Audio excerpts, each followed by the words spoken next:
Assalamualaikum warahmatullahi wabarakatuh. Semoga semua sehat walafiat. Perkenalkan, saya Sarziah, salah satu dosen pengampu mata kuliah BPPA. Saat ini saya akan menyampaikan salah satu materi mata kuliah BPPA, yaitu faktor-faktor pertumbuhan dan hasil tanaman. 4 faktor pertumbuhan dan hasil akan saya sampaikan dalam perkuliahan kali ini, yaitu faktor bahan tanam, faktor esensial, faktor iklim, dan faktor gangguan.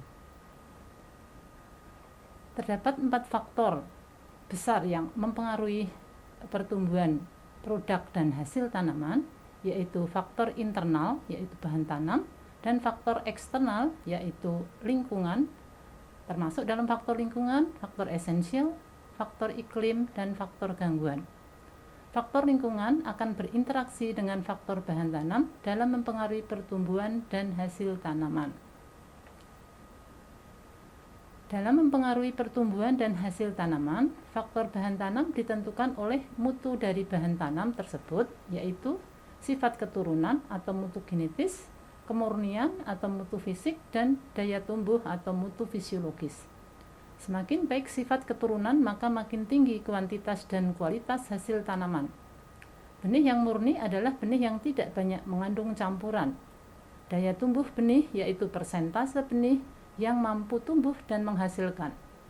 Faktor bahan tanam mempunyai korelasi positif terhadap pertumbuhan dan hasil tanaman, yaitu semakin baik sifat keturunan dan semakin tinggi kemurnian serta daya tumbuh benih, maka pertumbuhan dan hasil semakin tinggi. Tentu dan sebaliknya. Faktor esensial, terdapat 3 faktor esensial, yaitu cahaya, air, dan unsur hara. Cahaya matahari merupakan sumber energi yang digunakan dalam proses fotosintesis yang akan diubah menjadi energi kimia atau senyawa organik kompleks. Setiap jenis tanaman membutuhkan tingkat cahaya yang berbeda. Ada yang membutuhkan 100% intensitas cahaya dan ada pula yang membutuhkan kurang dari 100%. Maka untuk mencapai hasil maksimal, cahaya matahari harus terpenuhi secara optimal sesuai yang dibutuhkan jenis tanaman. Tidak terlalu tinggi ataupun tidak terlalu rendah. Fotosintesis adalah proses pengubahan energi matahari menjadi energi kimia yang terjadi pada klorofil daun. Syarat terjadinya fotosintesis yaitu yang pertama, tersedia cahaya, tersedia air, kemudian tersedia karbon dioksida, dan tersedia unsur hara. Oleh karenanya, cahaya, air, dan unsur hara serta karbon dioksida disebut faktor esensial. Air merupakan kebutuhan esensial bagi tanaman. Karena tanpa adanya air, maka tanaman tidak akan dapat tumbuh dan berkembang serta menghasilkan. Setiap jenis tanaman membutuhkan air dalam jumlah dan waktu yang berbeda. Air yang berlebihan akan mengisi pori makro yang seharusnya diisi oleh udara atau oksigen, sehingga perakaran tidak bisa melakukan respirasi. Maka tidak tersedia energi untuk menyerap air dan unsur hara terlarut, sehingga fotosintesis terganggu. Pertumbuhan dan hasil tanaman tidak maksimal. Demikian juga bila ketersediaan air kurang, maka metabolisme atau fotosintesis terlambat, sehingga pertumbuhan dan hasil juga rendah. Oleh karena itu, untuk mencapai pertumbuhan dan hasil maksimal, maka air harus tersedia dalam jumlah yang cukup, tidak terlalu banyak dan tidak kekurangan, atau ini merupakan tanah yang ideal, di mana jumlah udara atau pori makro dan air dalam pori mikro dalam tanah seimbang. Seperti hanya kebutuhan cahaya dan air, tanaman membutuhkan unsur hara dengan jenis dan jumlah tertentu sesuai jenis tanamannya.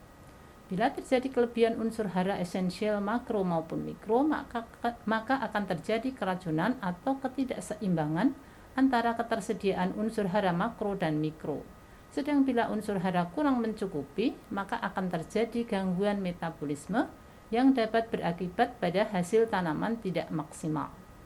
Faktor esensial mempunyai korelasi positif negatif terhadap pertumbuhan dan hasil tanaman, yang artinya cahaya, air, dan unsur hara dibutuhkan dalam jumlah yang cukup sesuai jenis tanaman, tidak berlebih ataupun tidak kurang.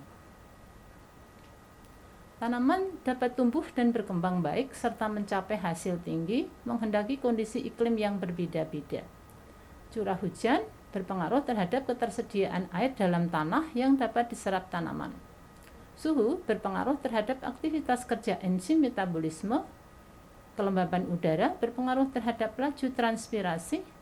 Angin berpengaruh terhadap kecepatan masuknya karbon dioksida ke dalam daun. Cahaya matahari sebagai sumber energi yang dibutuhkan dalam proses fotosintesis. Faktor iklim berpengaruh positif negatif terhadap pertumbuhan dan hasil tanaman. Artinya, pada kondisi iklim dengan curah hujan, suhu udara, kelembapan udara, angin, dan cahaya yang terlalu tinggi atau rendah akan menghambat laju fotosintesis dan pertumbuhan tanaman. Anasir iklim yang dibutuhkan tanaman adalah dalam jumlah yang cukup sesuai kebutuhan jenis tanaman, tidak terlalu tinggi dan juga tidak terlalu rendah. Gangguan hama adalah organisme tingkat tinggi atau sebagai termasuk dalam hewan yang merusak dan mengganggu pertumbuhan tanaman. Sedangkan penyakit adalah organisme tingkat rendah seperti virus, bakteri, jamur yang merusak dan mengganggu pertumbuhan tanaman. Sedangkan gulma adalah organisme atau tumbuhan yang mengganggu tanaman dengan berkompetisi dalam mendapatkan unsur-unsur esensial yang dibutuhkan untuk pertumbuhannya, yaitu air, unsur hara, dan cahaya. Semakin tinggi populasi hama, penyakit, dan gulma, maka akan semakin tinggi tingkat kerusakan tanaman dan semakin rendah hasilnya. Sebaliknya, semakin rendah populasi dan tingkat serangan atau gangguan hama, penyakit, dan gulma, maka semakin tinggi hasil tanaman. Jadi faktor gangguan berkorelasi negatif terhadap pertumbuhan dan hasil tanaman. Demikian yang bisa saya sampaikan terkait faktor-faktor yang mempengaruhi pertumbuhan dan hasil tanaman. Terdapat 4 faktor besar, yaitu faktor bahan tanam. Semakin tinggi kualitas bahan tanam, maka pertumbuhan dan hasil semakin tinggi. Faktor esensial dibutuhkan dalam jumlah yang cukup untuk dapat tumbuh dan hasil yang tinggi. Terlalu tinggi atau rendah tidak baik. Faktor iklim harus sesuai yang dibutuhkan tanaman, baik curah hujan, suhu, kelembapan udara, cahaya, dan angin. Faktor gangguan, semakin tinggi populasi hama, penyakit, dan gulma, maka pertumbuhan dan hasil semakin rendah. Oleh karena itu, untuk mendapatkan hasil tanaman yang maksimal, faktor-faktor tersebut harus dikelola dengan baik dan tepat sesuai yang dibutuhkan tanaman. Terima kasih atas perhatian dan kehadirannya. Sampai jumpa lagi di perkuliahan yang akan datang. Assalamualaikum warahmatullahi wabarakatuh.